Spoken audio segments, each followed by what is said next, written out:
सर्वांना जोहार. दामू मोळे ऑफिशियल या आपल्या यूट्यूब चॅनलमध्ये तुमचं स्वागत करतो. आजचा व्हिडिओ हा पेशा क्षेत्रातल्या उमेदवारांसाठी आहे. पेशा क्षेत्रातल्या मानधनावर नियुक्त असलेल्या कर्मचाऱ्यांनी त्यांची जी संघटना आहे 17 संवर्ग पेशा पदभरतीच्या बाबतीमध्ये जी संघटना आहे, ज्यामध्ये शिक्षक, तलाठी, ग्रामसेवक, वनरक्षक, कृषी सेवक, आरोग्य सेवक असतील, अंगणवाडी सेविका असतील, या आणि इतर या सगळ्यांनी मिळून जी काही त्यांनी कर्मचारी संघटना स्थापन केलेल्या आहे, त्या संघटनेच्या माध्यमातून जे 7 जुलैला लॉंग मार्चचं नियोजन केलं होतं, तो लॉंग मार्चचं जो नियोजन होतं त्या नियोजनाप्रमाणे त्यांचं जे आंदोलन होतं ते सद्यस्थितीमध्ये त्यांनी स्थगित केलेलं आहे. आता स्थगित करण्यामागं त्यांची कारणं काय आहेत किंवा काय झालेलं आहे का ते तुमच्यापर्यंत पोचवावं असा या व्हिडिओचा खास उद्देश आहे. तत्पूर्वी तुम्ही माझ्या चॅनलला नवीन असाल तर चॅनलला सबस्क्राईब करायला विसरू नका. तर चला आपण व्हिडिओला सुरुवात करूया. आपल्याला माहिती आहे की या 13 शेड्यूल एरियातल्या जिल्ह्यांमध्ये जी काही पेशा भरती सुरू झाली होती त्याच्या विरोधामध्ये सामाजिक विकास प्रबोधिनी नावाची जी संघटना आहे ती संघटना माननीय हायकोर्टामध्ये गेली होती आणि गेल्यानंतर त्या ठिकाणी त्यांनी राज्यपालांनी काढलेला जो काही 29 ऑगस्ट 2019चा अध्यादेश आहे त्याला त्यानंतर एक सामान्य प्रशासन विभागाचे शासन निर्णय याला त्यांनी माननीय हायकोर्ट मुंबई येथे चॅलेंज केलं आणि चॅलेंज केल्यानंतर महाराष्ट्र शासनाच्या वतीने आपण स्वतः त्या ठिकाणी इंटरव्हेनर होतो. त्यानंतर जे काही डॉक्टर वीरेंद्र सराफ आहेत, जनरल ॲडव्होकेट जनरल म्हणजे महाधिवक्ता महाराष्ट्राचे, त्यांनी त्या ठिकाणी बाजू मांडली आणि बाजू मांडल्यानंतर हा भरती प्रक्रियेचा मुद्दा आहे आणि त्यामुळे माननीय हायकोर्टामध्ये न ऐकता तो मॅट कोर्टाने ऐकून घ्यावा असे कायद्यामध्ये तरतूद आहे आणि म्हणून मॅट कोर्टाचे एक स्वतंत्र अधिकार आहेत आणि म्हणून हे सगळं प्रकरण जे होतं टाळून लावलं आणि त्या ठिकाणी समोरच्या पार्टीला म्हटलं गेलं की तुम्ही सुरुवातीला मॅट कोर्टामध्ये जाणं अपेक्षित आहे, तुम्ही मॅट कोर्टामध्ये जा.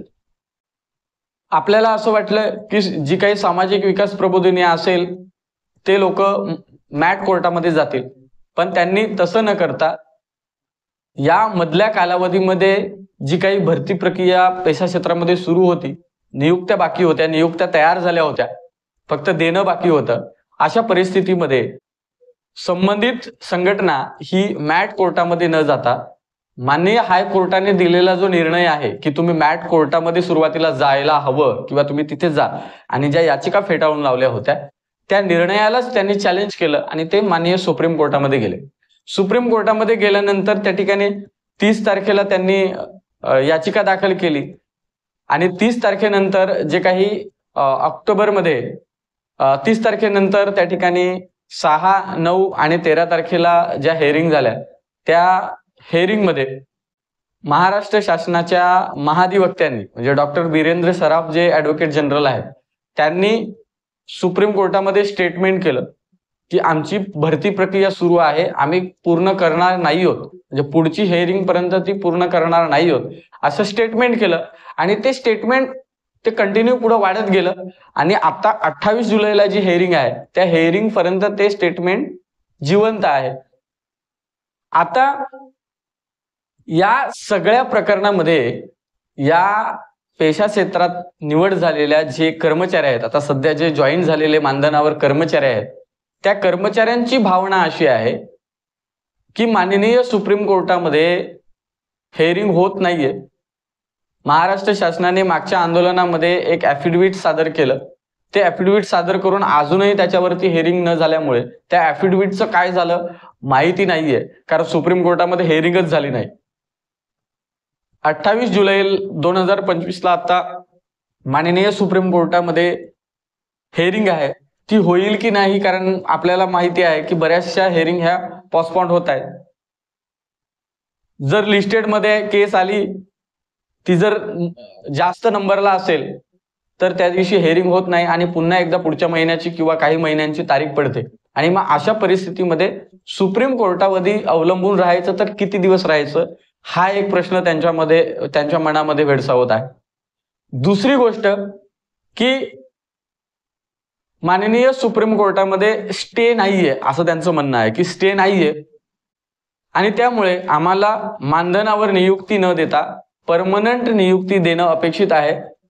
परंतु महाराष्ट्र शासन तशा पद्धतीने परमनंट नियुक्ती देत नाही असा त्यांचा आरोप आहे.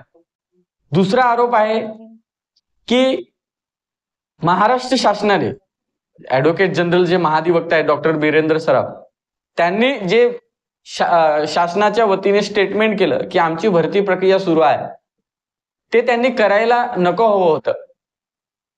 त्यांनी ते जबरदस्तीने केलं असं एकंदरीत काही उमेदवारांचं म्हणणं आहे आणि त्यामुळे आमच्यावरती अन्याय झाला. सुप्रीम कोर्टाने स्टेज दिला नाही.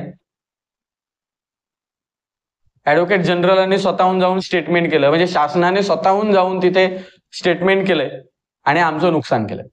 आणि त्यामुळे आम्हाला ज्या मानधनावर नियुक्त्या दिलेल्या आहेत त्या चुकीच्या पद्धतीने दिलेल्या आहेत.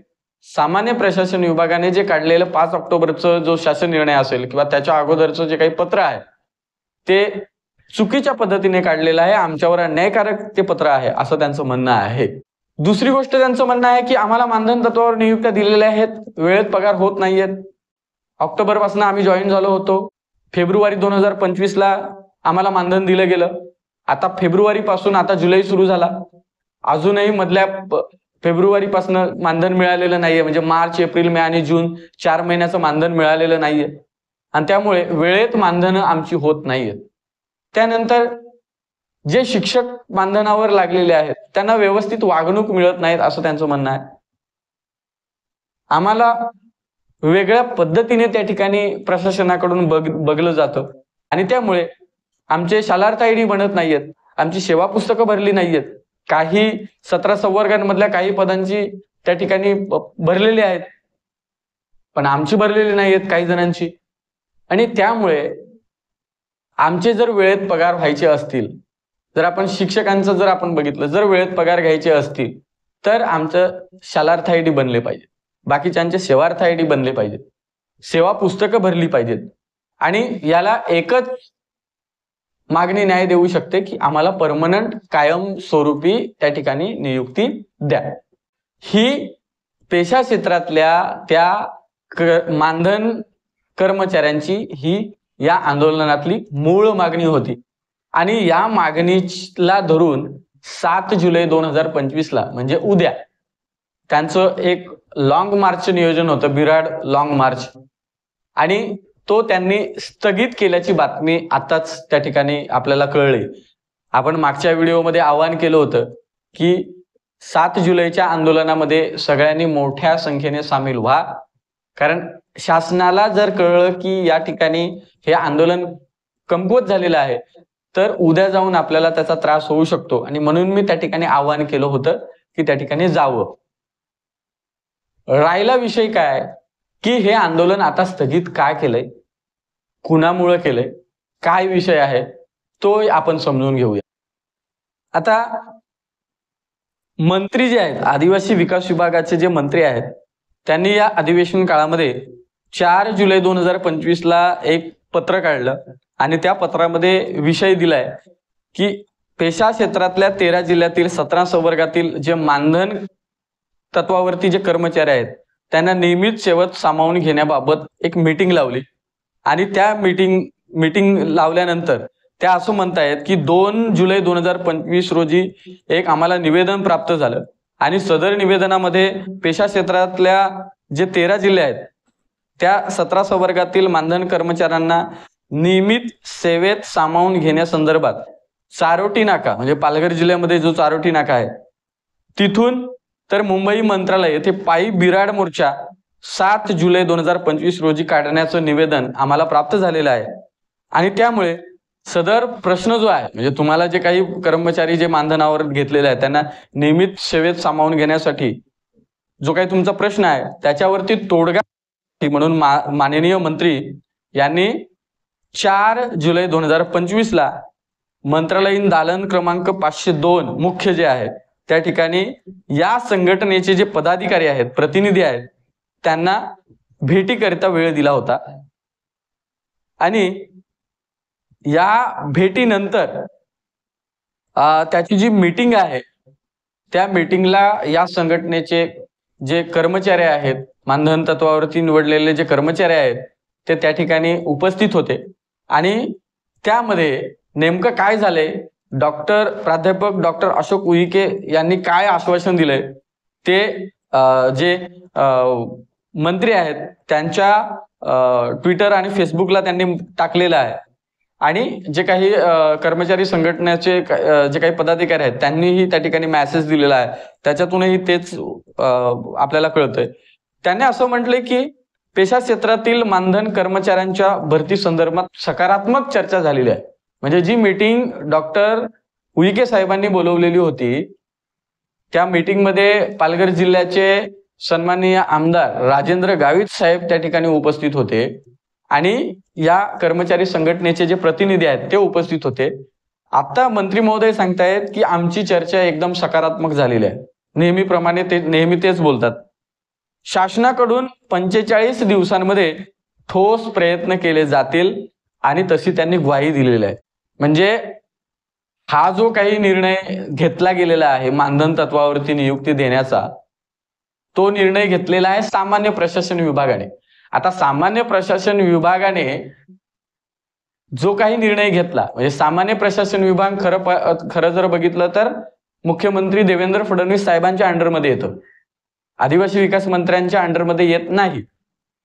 परंतु सामान्य प्रशासन विभागाने घेतलेल्या निर्णयाला आम्ही 45 दिवसामध्ये शासनाकडून, म्हणजे त्यांनी मीटिंग जरी घेतली तरी ती एक शासनाच्या वतीने घेतलेली मीटिंग होती आणि आम्ही 45 दिवसामध्ये ठोस प्रयत्न करू असं त्या ठिकाणी त्यांनी ग्वाही दिली. त्यांचं म्हणणं आहे, म्हणजे हे डॉक्टर अशोक उईके जे आदिवासी विकास मंत्री आहेत त्यांचं म्हणणं आहे, पेसा 13 जिल्ह्यातील जे 17 संवर्गातील मानधन कर्मचाऱ्यांना नियमित सेवेत सामावून घेण्याच्या मागणी संदर्भात दिनांक 7 जुलै 2025 रोजी सारोटी नाका पालघर येथून मंत्रालयाकडे नियोजित असलेल्या पायी बिराड मोर्चाच्या पार्श्वभूमीवर आज मंत्रालयामध्ये आदिवासी विकास मंत्री प्राध्यापक अशोक उईके यांच्या अध्यक्षतेखाली व आमदार राजेंद्र गावित यांच्या उपस्थितीत संघटनेच्या प्रतिनिधींशी सविस्तर सकारात्मक चर्चा पार पडलेली आहे. म्हणजे या मीटिंग मध्ये कोण होतं? मंत्री महोदय स्वतः होते आणि पालघर जिल्ह्यातले जे काही आमदार आहेत, माजी मंत्री आहेत, माजी खासदार आहेत, जे या सरकारच्या वतीने तेही त्या ठिकाणी या मीटिंगला होते, ते राजेंद्र गावित साहेब आणि या दोघांच्या समवेत या संघटनेचे प्रतिनिधी.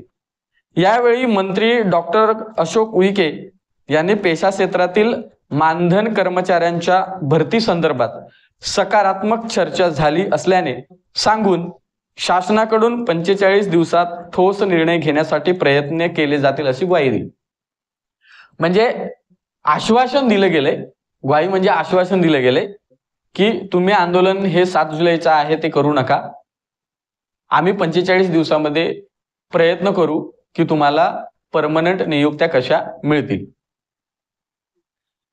13 संवर्ग पेसा कर्मचारी संघटना महाराष्ट्र राज्य यांच्या वतीने आदिवासी विकास मंत्र्यांना निवेदन देण्यात आलं, त्याचा फोटोही व्हायरल झाला होता आणि यावेळी संघटनेच्या मागण्यांवर गांभीर्याने विचार करत मंत्री डॉक्टर उईके यांनी स्पष्ट केलं की पेशा क्षेत्रातील भरती प्रक्रियेच्या संदर्भात जे प्रकरण सध्या माननीय सर्वोच्च न्यायालयात प्रलंबित आहे त्या संदर्भातील कायदेशीर प्रक्रिया पूर्ण करून पुढील कार्यवाही करण्यात येईल.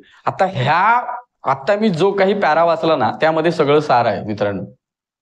म्हणजे आश्वासन दिलं, पण काय आश्वासन दिलं ते या पॅरामध्ये आहे की जे आदिवासी मानधनावरील जे कर्मचारी संघटना आहे त्या लोकांनी मंत्र्यांना निवेदन दिलं आणि या संघटनेच्या ज्या काही मागण्या आहेत त्या मागण्यांवरती गांभीर्यपूर्वक विचार करून त्यांनी असं मंत्र्यांनी स्पष्ट मत दिलं की जो काही पेशा क्षेत्रातील भरती प्रक्रियेचा जो प्रकरण आहे ते माननीय सुप्रीम कोर्टामध्ये प्रलंबित आहे.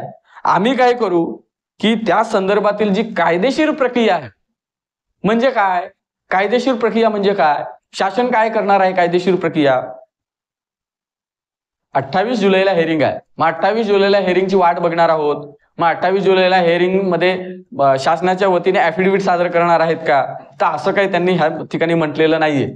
मागच्या आंदोलनामध्ये महाराष्ट्र शासनाच्या वतीने ऍफिडेव्हिट सादर केले, त्या ऍफिडेव्हिट वरती अजूनही सुप्रीम कोर्टाने यस किंवा नो म्हटलेलं नाहीये, कारण अजून त्याच्या पुढे हेरिंगच झाली नाही. मग आता या 28 जुलैला महाराष्ट्र शासनाच्या वतीने पुन्हा री ऍफिडेव्हिट सादर होणार आहे का, किंवा त्या मागच्या ऍफिडेव्हिट वरती चर्चा होणार आहे, महाराष्ट्र शासनाच्या वतीने तिथे बाजू मांडली जाणार आहे का, तो एक कायदेशीर प्रक्रियेचा भाग आहे मित्रांनो. याला आपण कायदेशीर प्रोसिजर म्हणू. मग आश्वासनामध्ये माननीय मंत्र्यांनी आम्ही कायदेशीर प्रोसिजर करून पुढील कार्यवाही आम्ही करू, म्हणजे 28 जुलैला हेरिंग झाली तर आम्ही त्या ठिकाणी बाजू मांडू, 28 जुलैला हेरिंग झाली नाही पुढे गेली तर आम्ही पुढे बाजू मांडू. तर अशा पद्धतीने जर झालं तर मग पुढे काय, हा प्रश्नचिन्ह आहे. आणि शासन या विषयाकडे त्यांचं म्हणणं आहे, म्हणजे जे मंत्री आहेत त्यांचं म्हणणं आहे की शासन या विषयाकडे संवेदनशीलतेने पाहत असून आदिवासी कर्मचाऱ्यांच्या न्याय मागण्यांबाबत सकारात्मक भूमिका घेण्यात येत आहे. याच पार्श्वभूमीवर प्रस्तावित मोर्चा सध्या स्थगित ठेवून शासनाला आवश्यक वेळ व सहकार्य करावे असं आवाहन मंत्री महोदय प्राध्यापक डॉक्टर अशोक उईके यांनी केलेलं आहे. आता हा जो मेसेज आहे तो आपण त्यांच्या फेसबुक वरून घेतलेला आहे. त्यामध्ये त्यांनी जे मांडलेलं आहे ते मी तुम्हाला वाचून दाखवलं. आता याच्यामधून त्यांच्या या बोलण्यातून काय अर्थ निघतो, तर मंत्र्यांच्या अध्यक्षतेखाली मीटिंग झाली, गावित साहेब जे आमदार आहेत पालघरचे त्यांनी त्या ठिकाणी हजर होते आणि प्रतिनिधी जे संघटनेचे आहेत ते होते. प्राध्यापक उईकेंनी असं सांगितलंय की जी काही माननीय सुप्रीम कोर्टामध्ये याचिका प्रलंबित आहे त्या प्रलंबित याचिकेवरती जी काही कायदेशीर प्रोसिजर आहे ती कायदेशीर प्रोसिजर आम्ही तपासून त्या ठिकाणी काही बाजू जी आहे ती आम्ही त्या ठिकाणी मांडू आणि त्या संदर्भामध्ये आम्ही ठोस निर्णय घेऊ. आणि त्यामुळे तुम्ही तुमचं जे आंदोलन आहे ते आंदोलन काय करा, स्थगित करा, असं त्यांनी त्या ठिकाणी जे संघटनेचे प्रतिनिधी होते त्यांना त्या ठिकाणी सांगितलं. आणि मग याच्यावरती महाराष्ट्र शासन 45 दिवस मागतंय तुमच्याकडे, आम्हाला 45 दिवस द्या, आम्ही कायदेशीर प्रोसिजर आहे, कायदेशीर प्रक्रिया आहे ती आम्ही कंप्लीट करतो. आता कुठली कायदेशीर प्रोसिजर कंप्लीट करणार आहेत माहिती नाहीये आपल्याला, परंतु कायदेशीर प्रोसिजर ते कंप्लीट करणार आहेत आणि 45 दिवसामध्ये आम्ही काहीतरी निर्णय घेऊ अशा पद्धतीचे आश्वासन या ठिकाणी त्या प्रतिनिधींना दिलेलं आहे.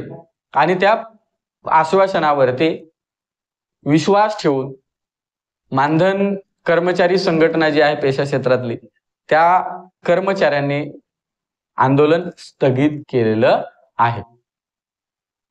आता 45 दिवसांपर्यंत वाट बघावी लागणार आहे, कारण मागेच अन्न औषध प्रशासन मंत्री माननीय झिरवाळ साहेबांच्या माध्यमातून काही आमदारांनी माननीय राज्यपालांची भेट घेतली होती आणि राज्यपालांच्या भेटीमध्ये या ठिकाणी राज्यपालांनी सांगितलं की मी मुख्यमंत्री महोदयांशी बोलतो आणि नंतर मग तुम्हाला कळवतो. तर त्याच्यावरती काय नेमकं झालं ते माहिती नाही, पण ते बघणे गरजेचं आहे. पण सद्यस्थितीमध्ये हे 7 जुलैचं जे काही आंदोलन आहे, लॉंग मार्च होता, तो या ठिकाणी त्या कर्मचाऱ्यांनी स्थगित केलेला आहे. शासनाच्या वतीने डॉक्टर अशोक उईके यांनी या ठिकाणी त्यांना आश्वासन दिलेलं आहे, कायदेशीर प्रोसिजर करणार आहेत, ते 45 दिवसांची वेळ मागून घेतलेली आहे. याच अशोक उईके साहेबांनी आदिवासी विकास विभागामध्ये जे शासकीय आश्रमशाळेमध्ये जे रोजंदारी कर्मचारी काम करतात त्या कर्मचाऱ्यांना सुद्धा आश्वासन दिलं होतं. त्यांचाही बिराड मोर्चा नाशिकवरून मुंबई मंत्रालयाच्या दिशेने निघाला होता आणि मध्यंतरी त्यांना थांबवून अशोक उईके साहेब स्वतः त्या ठिकाणी जाऊन कर्मचाऱ्यांशी बोलले आणि कर्मचाऱ्यांना आश्वासन दिलं होतं की आम्ही बाह्य स्रोताद्वारे भरती करणार नाही आहोत, तुम्हालाच आम्ही घेणार आहोत. परंतु आताच्या घडीला माझ्या माहितीप्रमाणे ते रोजंदारी कर्मचारी सुद्धा त्यांच्याही काही स्टेटसला मी बघतो, आमच्या ललित चौधरी सरांच्याही स्टेटसला बघतो की तेही 10 जुलैला पुन्हा आंदोलनाच्या तयारीत आहे. म्हणजे डॉक्टर अशोक उईके साहेबांनी दिलेला शब्द पाळलाच नाही. अजूनही त्या शिक्षकांना दिलेलं नाहीये, नियुक्त्या दिलेल्या नाहीयेत आणि त्यामुळे तेही आमची फसवणूक झाली म्हणून त्या ठिकाणी पुन्हा आंदोलनाच्या तयारीमध्ये आहेत. असं एक वातावरण सध्या तेही त्यांच्या बाजूने तयार झालेलं आहे. आणि एकीकडे एकाच मंत्र्याने त्याच पेशा क्षेत्रातल्या 2 कर्मचाऱ्यांना अशा पद्धतीची आश्वासनं दिलेली आहेत. 7 जुलैच्या आंदोलनाला कायदेशीर प्रोसिजर आम्ही करू अशा पद्धतीचं 45 दिवसाची मुदत मागून घेतलेली आहे. बघूया शासनाच्या वतीने काय ठोस पावलं उचलली जात आहेत, पुढच्या काही दिवसांमध्ये कळेल. आणि त्यामुळे उद्याचं जे आंदोलन होतं ते त्या ठिकाणी स्थगित केलेलं आहे. या भेटीमध्ये त्या कर्मचारी संघटनेच्या प्रतिनिधींचं समाधान झालं असावं म्हणून त्यांनी त्या ठिकाणी हे आंदोलन स्थगित केलेलं आहे, असं एकंदरीत आपल्याला यातून समजतंय. पण मित्रांनो, आजचा व्हिडिओ जो होता तो व्हिडिओ यासाठी मी घेऊन आलो होतो की 45 दिवसानंतर पुन्हा जर या शासनाने, महाराष्ट्र शासनाने जर या कर्मचाऱ्यांच्या वतीने जर निर्णय घेतला नाही तर त्या ठिकाणी ते आंदोलन आम्ही पुन्हा सुरू करू अशा पद्धतीने भूमिका घेतलेली आहे. आणि त्यामुळे आपण 45 दिवसांची वाट बघूया. महाराष्ट्र शासन काहीतरी निर्णय घेईल या आशेने पुढचे दिवस घालूया. आपण हा व्हिडिओ थांबवतोय. जोहार, जय संविधान. Audio Jungle.